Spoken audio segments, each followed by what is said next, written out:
Hi student, I'm Sukwant. I want to take 1 minute from your precious time in this video. All questions are given for exam practice. You can do your good practice and you can achieve your desired score. Thank you. I will you soon. Day of the dinosaur. Insects had wingspans of nearly 2.5 feet. So why are today's bugs so puny? According to researchers at UC Santa Cruz, we may have birds and bats to thank. Their conclusions appear in the Proceedings of the National Academy of Sciences. If you ever sat through a high school biology course, you might remember hearing that insects are limited in size by their ability to utilize oxygen. The bigger you get, the harder it is to get O2 to your tissues. And bugs don't have lungs to help. To test the oxygen connection, researchers turned to fossils. They charted the wingspan of more than 10,000 fossilized insects and found that for the first 150 million years of bug evolution, size tracked closely with atmospheric oxygen levels. The more O2, the bigger the bugs. But then insects started shrinking, even though oxygen continued to rise. This wave of reduction happens to coincide with the emergence of anatomical features that made birds more agile airborne predators. And insects got even smaller about 60 million years ago when bats hit the scene. Being little makes you harder to catch, which may have given bugs with teeny wings an evolutionary leg up.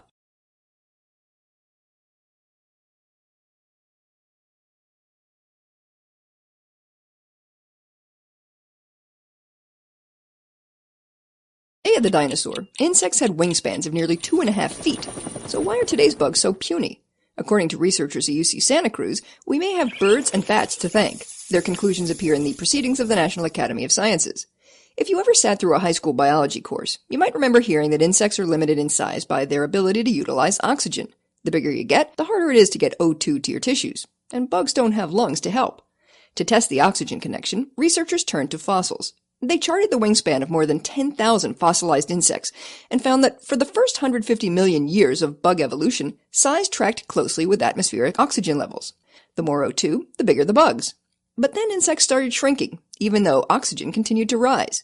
This wave of reduction happens to coincide with the emergence of anatomical features that made birds more agile airborne predators. And insects got even smaller about 60 million years ago when bats hit the scene. Being little makes you harder to catch, which may have given bugs with teeny wings an evolutionary leg up.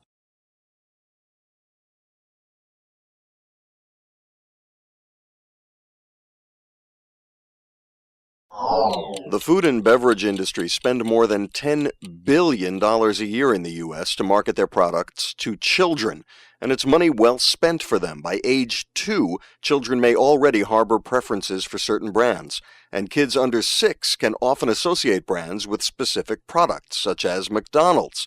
Here's how powerful the McDonald's brand is, according to a study just published in the August issue of the journal Archives of Pediatric and Adolescent Medicine. Preschool kids were given the exact same food in either unmarked packages or in McDonald's packaging, but the kids, all between 3 and 5 years old, said they liked the taste better when the food looked like it was from McDonald's. One of the foods tested was carrots. What's up, Doc? What's up is that the kids said they liked, quote, McDonald's carrots, end quote, better than just plain carrots by more than 2 to 1. And the more TV sets in a kid's home, the more likely he or she was to prefer the food in McDonald's bags.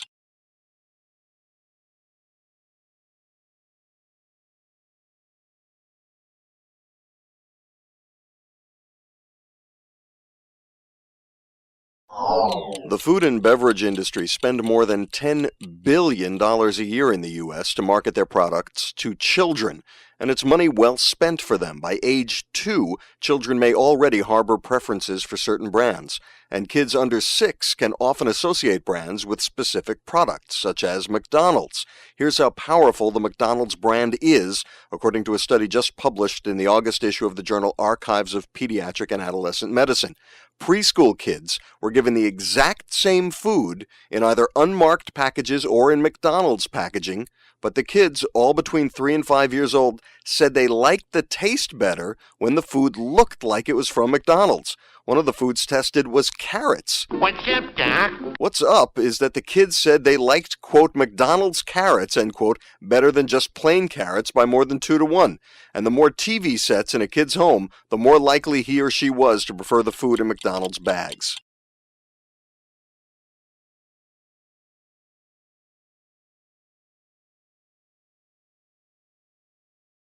You've probably chased a fly or two around the house this summer, and chances are it took a few swings before you brought down the buzzing nuisance. Now a study in the August 28th issue of the journal Current Biology has uncovered just what makes a fly so hard to swat. Michael Dickinson from the California Institute of Technology used high-speed digital video to record the evasive maneuvers of fruit flies. In the slow-mo instant replay, the flies' bodies react to a swatter well before their wings carry them to safety. Blessed with nearly 360-degree vision, the fly first gauges the position of the swatter, then prepares an escape within 200 milliseconds. When approached from the front, for example, a fly shifts its middle legs forward and leans back. If you sneak in from the side, the fly leans in the opposite direction. This positioning then lets the fly spring into a flight pattern that takes it out of the danger zone. So if you want to get a fly on the first try, Dickinson says to aim at where you think it's going, not where it is. Or you could always call in a SWAT team.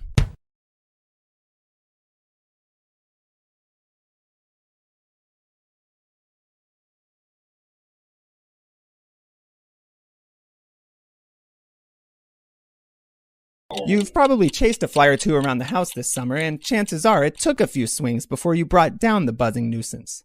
Now a study in the August 28th issue of the journal Current Biology has uncovered just what makes a fly so hard to swat. Michael Dickinson from the California Institute of Technology used high-speed digital video to record the evasive maneuvers of fruit flies. In the slow-mo instant replay, the flies' bodies react to a swatter well before their wings carry them to safety. Blessed with nearly 360-degree vision, the fly first gauges the position of the swatter, then prepares an escape within 200 milliseconds. When approached from the front, for example, a fly shifts its middle legs forward and leans back. If you sneak in from the side, the fly leans in the opposite direction. This positioning then lets the fly spring into a flight pattern that takes it out of the danger zone. So if you want to get a fly on the first try, Dickinson says to aim at where you think it's going, not where it is. Or you could always call in a SWAT team.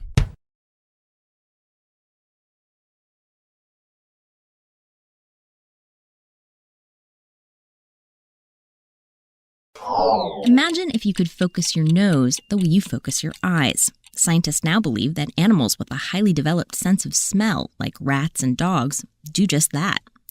Similar to the way we taste sweet, salty, sour, and bitter on different parts of the tongue, animals detect various smells in different parts of the nose.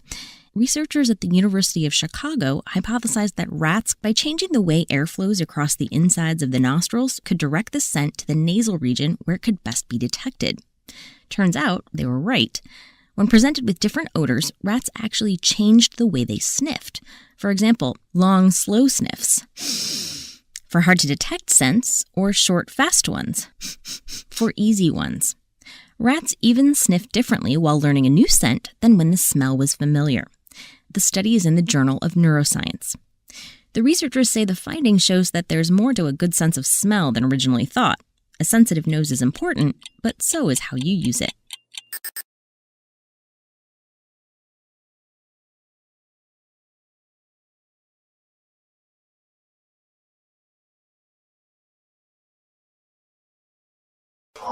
Imagine if you could focus your nose the way you focus your eyes. Scientists now believe that animals with a highly developed sense of smell, like rats and dogs, do just that. Similar to the way we taste sweet, salty, sour, and bitter on different parts of the tongue, animals detect various smells in different parts of the nose. Researchers at the University of Chicago hypothesized that rats, by changing the way air flows across the insides of the nostrils, could direct the scent to the nasal region where it could best be detected. Turns out they were right. When presented with different odors, rats actually changed the way they sniffed. For example, long, slow sniffs for hard-to-detect scents, or short, fast ones for easy ones. Rats even sniffed differently while learning a new scent than when the smell was familiar. The study is in the Journal of Neuroscience. The researchers say the finding shows that there's more to a good sense of smell than originally thought. A sensitive nose is important, but so is how you use it.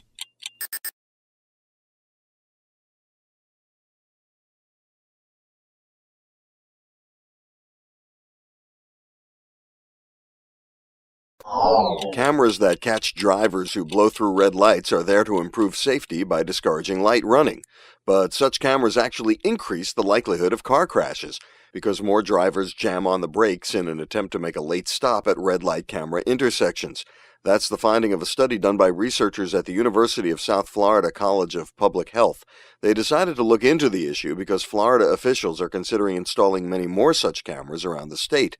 The researchers contend that other studies associating cameras with fewer crashes and injuries are flawed. Those studies were linked with the Insurance Institute for Highway Safety, an industry group, but insurers may profit from red light cameras because revenues go up with increased citations and accidents. The new report notes that North Carolina, Virginia, and Ontario all had increased crash rates and injuries associated with red light cameras. In Florida, injuries related to red light running are down anyway, so drivers needing to make a quick decision at a yellow light may be better off not seeing red.